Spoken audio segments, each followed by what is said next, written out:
오늘의 말씀은 사무엘하 19장에서 21장의 말씀입니다. 우리는 인생을 살면서 가까운 이웃 혹은 가족들의 죽음을 맞이하게 됩니다. 그 슬픔을 오롯이 감당해야 하는 유족들의 아픔은 이루 말할 수가 없습니다.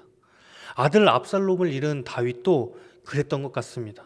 자신을 배반하고 죽이려 했던 못된 반역자였지만 다윗에게는 여전히 사랑하는 아들, 사랑하는 자녀였습니다. 우리가 맞이하는 죽음들 중에는 배우자의 죽음도 있고 그리고 부모님을 잃는 아픔도 있지만 단연코 가장 큰 슬픔은 자녀를 잃은 부모의 마음이라고 합니다. 그래서 이런 말도 있습니다. 부모는 산에 묻고 자식은 평생 가슴에 묻는다. 자녀의 죽음 앞에서 과연 초연할 수 있는 부모가 있을까요? 다윗이 얼마나 슬프게 울었는지 전쟁을 하고도 백성들이 기뻐하지를 못합니다. 2절 말씀입니다. 왕이 그 아들을 위하여 슬퍼한다 함이 그날의 백성들에게 들림에 그날의 승리가 모든 백성에게 슬픔이 된지라. 백성들도 다윗 왕을 참 사랑했던 것 같습니다. 전쟁을 승리하고도 왕이 슬퍼하자 함께 우는 그들이 불쌍할 정도입니다. 다윗의 가장 가까이에서 지켜보던 요압도 자신들의 처지가 너무나 처량하게 느껴졌는지 감히 왕에게 한마디를 합니다. 이제는 슬픔을 거두고 빨리 성문에 앉으라는 겁니다. 성문에 앉아야 되는 이유는 단순합니다. 그곳은 왕이 업무를 처리하는 곳이었고 판결을 내리는 곳이었습니다.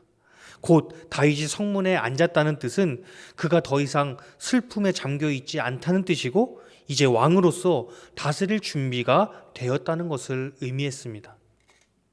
이제 다윗은 자신의 성으로 귀환할 준비를 합니다. 사실 며칠 전까지만 해도 이스라엘 대부분의 백성들은 압살롬을 지지하고 있었습니다. 그렇기에 다윗은 자신에게 등을 돌린 민심을 다시 돌이키기 위해서 노력합니다. 가장 효과적이고 빠른 방법은 다수의 지지를 받는 다른 사람을 내 편으로 만들면 됩니다. 그래서 다윗은 유다 지도자들에게 가장 영향력 있는 아마사를 자신의 지휘관으로 임명합니다. 이렇게 함으로써 자신에게 대적했던 자들을 자신의 편으로 만들고 왕국을 통일하기 위한 발판으로 삼습니다. 그리고 다윗은 예루살렘으로 돌아오게 되는데 정말 성인군자와 같은 모습을 보여줍니다. 약자에게 한없이 약하고 강자에겐 한없이 강한 것이 바로 다윗의 모습입니다. 다윗은 예루살렘에서 자신을 저주하고 욕했던 시므이를 만납니다.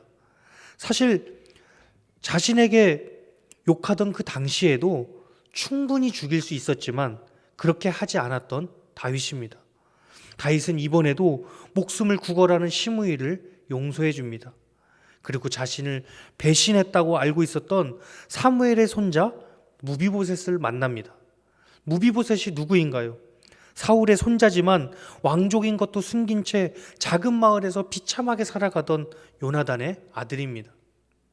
그런 그를 다윗이 궁으로 불러들였고 많은 재산을 주며 자신과 음식을 나누는 신분으로까지 자비를 베풀어 주었던 사람입니다.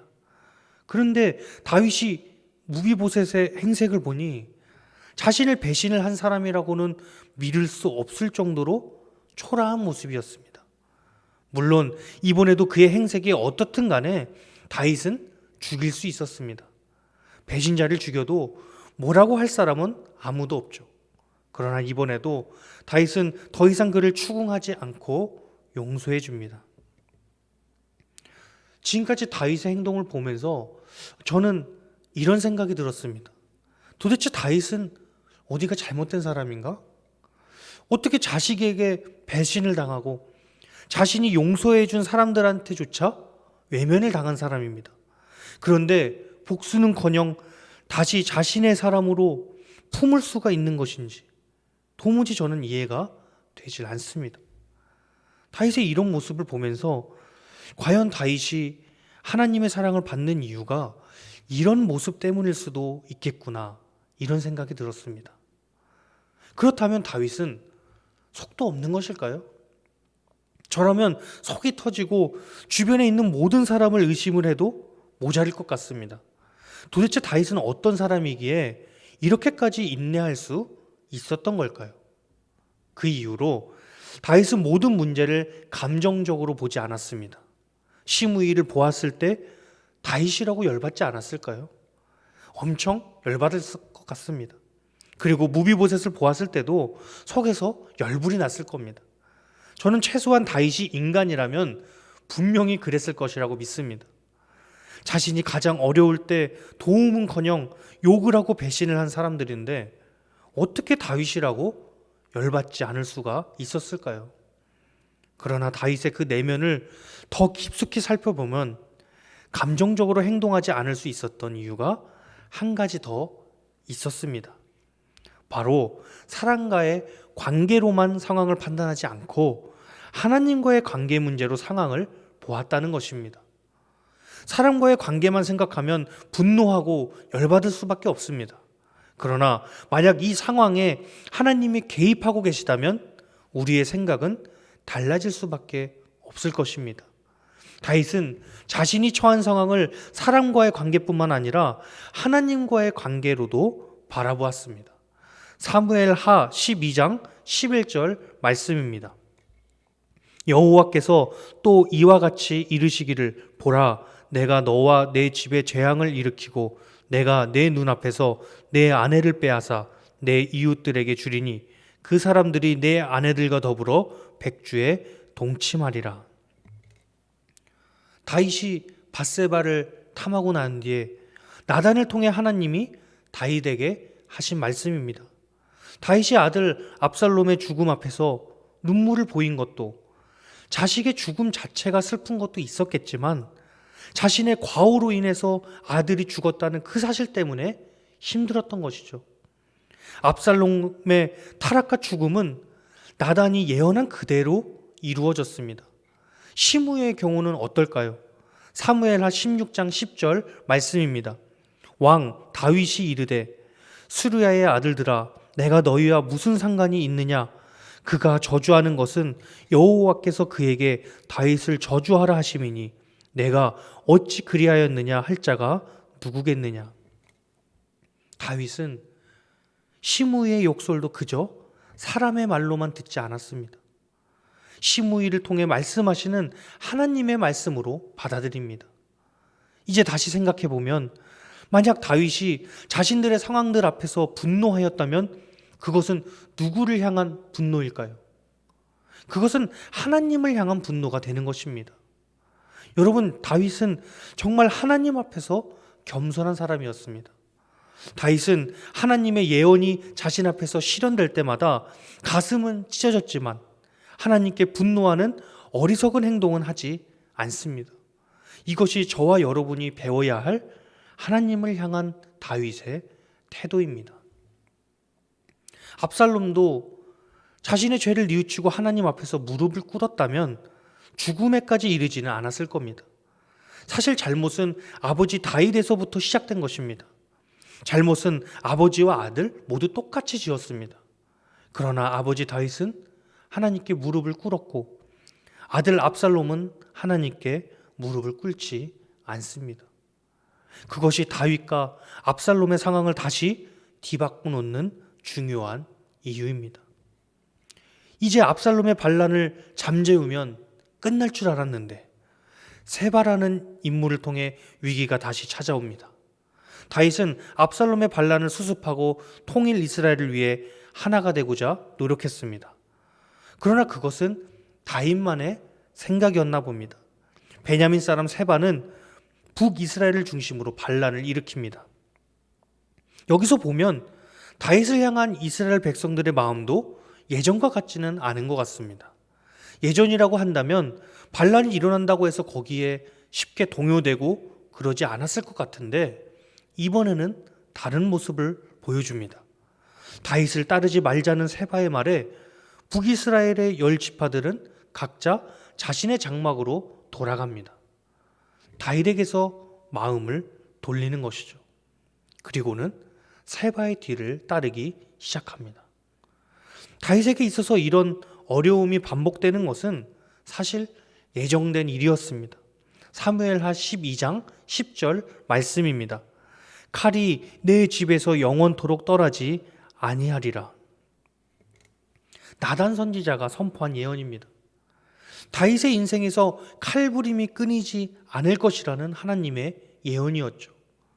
물론 세바의 반란은 다윗의 군대에 의해서 진압되었지만 이스라엘은 오랜 기간 하나가 되지 못합니다.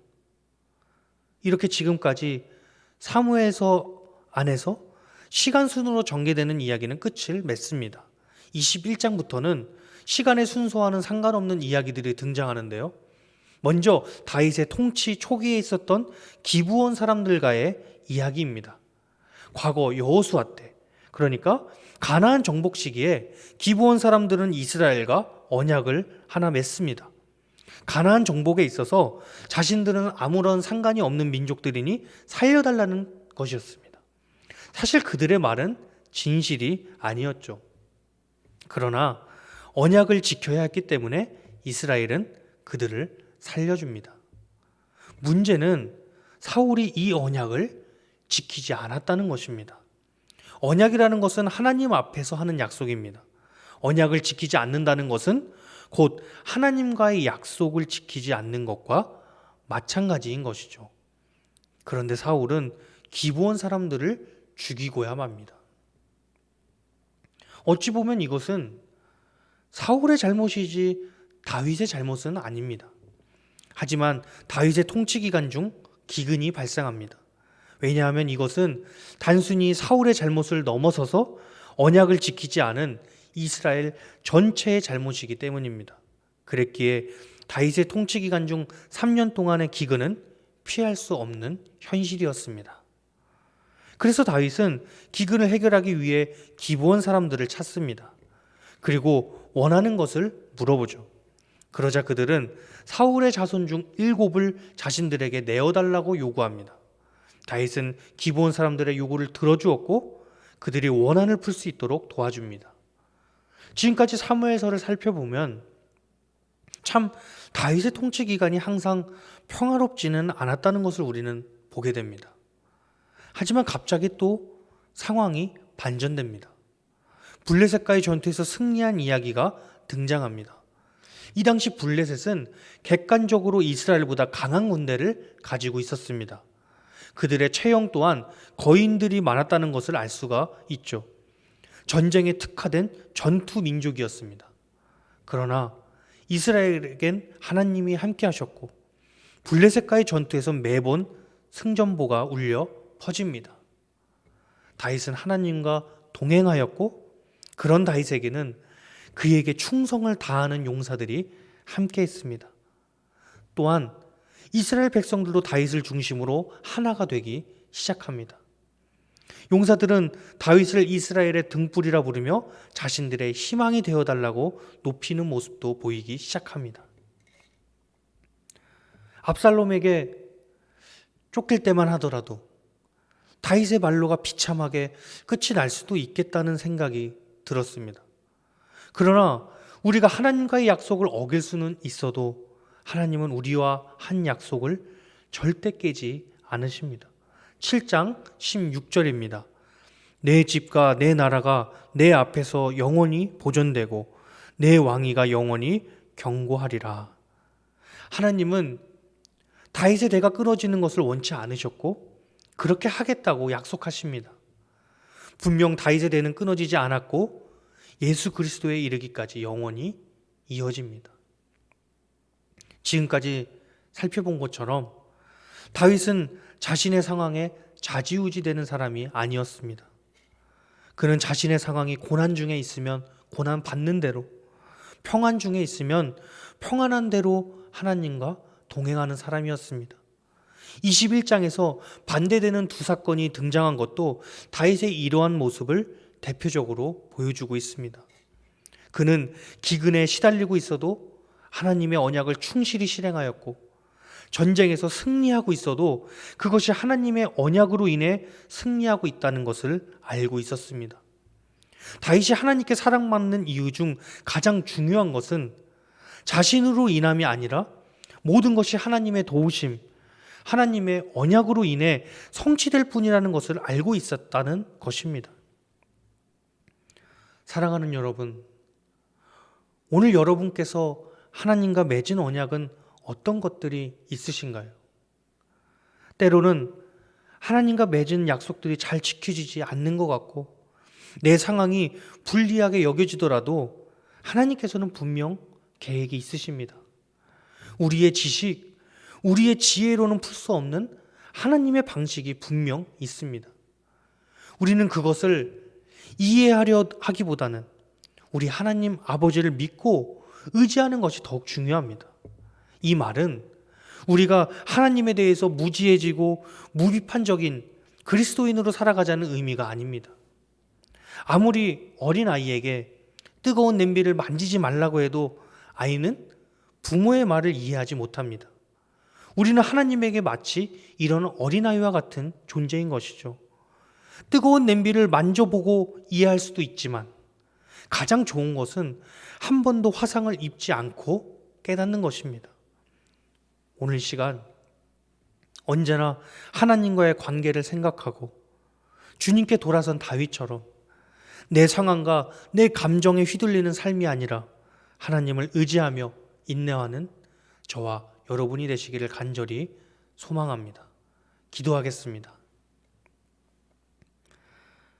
하나님, 우리에게도 다윗과 같은 믿음이 있기를 원합니다.